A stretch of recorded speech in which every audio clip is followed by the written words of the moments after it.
อนนี้กำลังเพิ่มกำลัง เพิ่มพลังงาน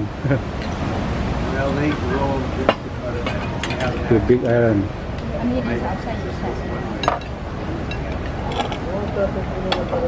เริ่ม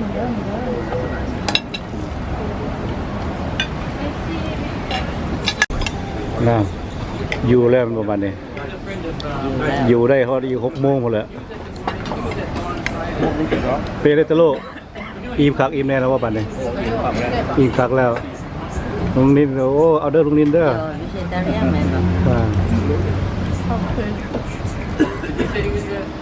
มันแซ่บเนาะ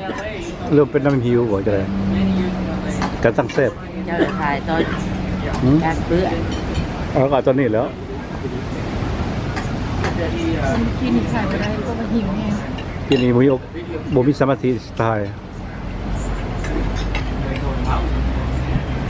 เอา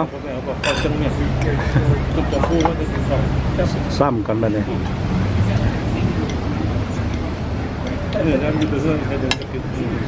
บิ๊กไอแลนด์สถานที่ทะเลเลยนั่งแคมทะเลแคมทะเลเลยแคมทะเลเลย